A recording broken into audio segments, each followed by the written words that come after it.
Daniel with the Nostril, and today I want to talk about a scent that's been kind of a little bit hyped recently. Surprisingly so, given where it's from. It is by Banana Republic, and we are talking about Neroli Woods. And here we are in a wooded area. Seemed appropriate just to film it right here, given that two of the most prominent notes in this scent are cedar and sandalwood.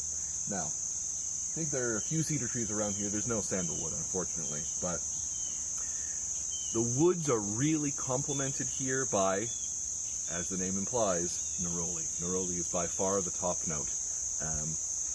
But it's not a particularly bitter neroli like you might see in Tom Ford's Aqua Portofino or Aqua Portofino Forte. It's a little sweet, and the cedar and sandalwood really complement it well. They've blended it extremely well. There's also mandarin leaf in here, not mandarin flower, blossom, or mandarin fruit, mandarin leaf, which is slightly bitter, has a really green quality to it, and it really supports well the rest of the notes that are at work here. The bottle itself is really nice. It's a classic, simple, it's got a really kind of robust cap gun. It's got some weight to it right here. It's metal on the outside, plastic on the inside, and it really just kind of fits on top well. It's very sturdy. You can kind of hold it up by the cap if you want, although, as usual, I don't recommend doing that because you don't want to drop a fragrance on the ground, both for those around you. You don't want your house to smell like a fragrance forever, and because, of course, this is a nice fragrance. You don't want to waste it. The glass is quite sturdy. It's got a really nice glass base right there going on, and the label's simple but nice. The two fonts that are used, you got the Banana Republic typical font and logo, and then Neroli Woods is a classic sans serif font. Really nice, all capitalized. I really like this bottle. It's nice. My one complaint is that you have this kind of two-tone effect here and here. It would have been nice if the material along the base right here, which is little rubberized leather, something like that, was the same color as the lid. That's kind of my one complaint about the appearance of the bottle. I got this on sale at Marshall's. It's, I think $25 is what I paid for it. Really worth it for a scent like this.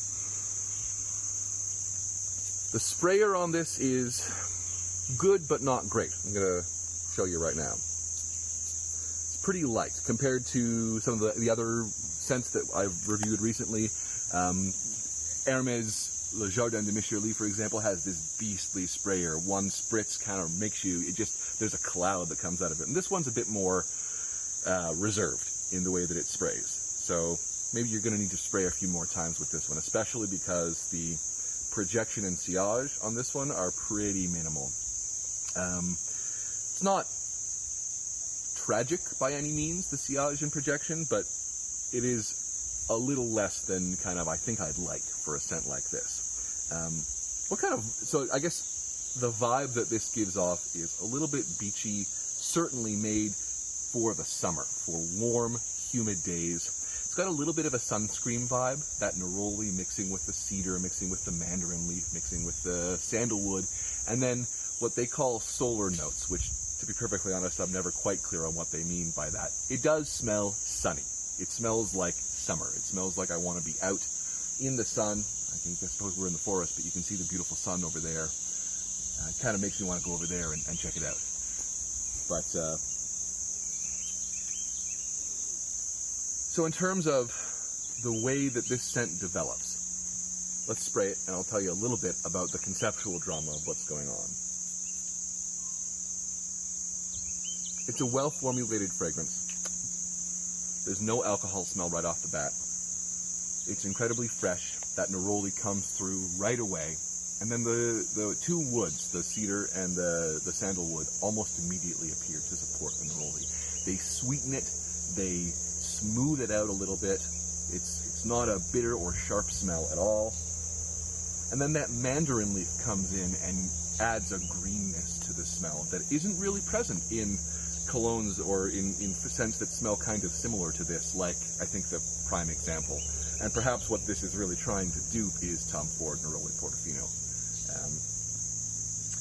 It's doing its own thing, though. I think it manages to be interesting in its own way compared to the Tom Ford. The Tom Ford obviously is fantastic, and actually, sillage and projection on that scent are minimal as well, and so this one is kind of in the same league when it comes to performance as the Tom Ford. So now, more of that sun, those solar notes are coming out, that sunshine, that feeling of almost like when the sun is hitting the earth and you kind of smell that sense of heat, that sense of solar energy hitting the ground and radiating upwards. That's kind of the sense that you get at this point.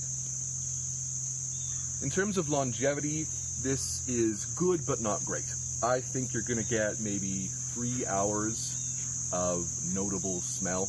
It's going to start becoming a little bit closer to the body after an hour and a half or so, and by the time 3 hours is up, I'd say it's going to have become a skin scent. So I'd recommend, if you do like this and you're out for a day at the beach or you're just kind of going for a hike, I'd recommend bringing a decant of this along with you if you want to keep it up and keep the smell going. It's great, I think great for office wear, especially in the summer. If you're working in a place that is only lightly air conditioned, this is going to work really well to it'll pop really well in those kinds of circumstances. Even if you are air conditioned, this is just a really nice scent. I could pull this off in the spring, I think. When it starts becoming fall a little bit, I don't know. It's so fresh and so evocative of summer heat that I think it's going to feel like you're hanging on to summer a little bit if you try wearing it in the fall. We live in Tennessee, and so our summer season is very long, really hot, really humid. So I get to use this a lot for many months of the year. I think probably this is appropriate for me to wear about maybe 6 to 8 months of the year because of the Tennessee heat. So if you're in a colder climate, this may not be as versatile of a purchase for you, just because it really won't work in cooler weather. I think it's gonna feel out of place. It's gonna kind of make people ask a question: why do you smell like this? It does have a bit of a sunscreen vibe to it, so really the question is, wait, why are you wearing sunscreen in November? That said, if you are in a place where the versatility of this is going to work for you, where it's warm for many months of the year, this is a no-brainer because it's quite inexpensive. It's relatively easy to find right now. Smells amazing. It bats way above its weight when it comes to, sorry, that was a mixed metaphor. It punches way above its weight when it comes to the way that it smells. It's a really high-quality smelling fragrance. There's nothing synthetic smelling about this at all. So I would definitely recommend this if you are a fan of fresh, non-aquatic scents for summer. Easily unisex. I know men and women who wear this, and it works on everyone. In the right weather, this thing just pops in the right way on everyone that I've smelled it on. As always, I will sell decants of this. If you are interested in testing it out, look below. I will provide a link and you can check it out and see if it's for you. Or if I've sold you on the fragrance, if you think that based on this description, this scent is right for you, I will provide links to purchase these on FragranceNet and FragranceX.com. So please do check it out.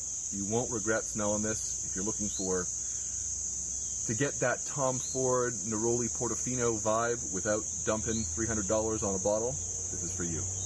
Thanks very much, and we'll see you next time.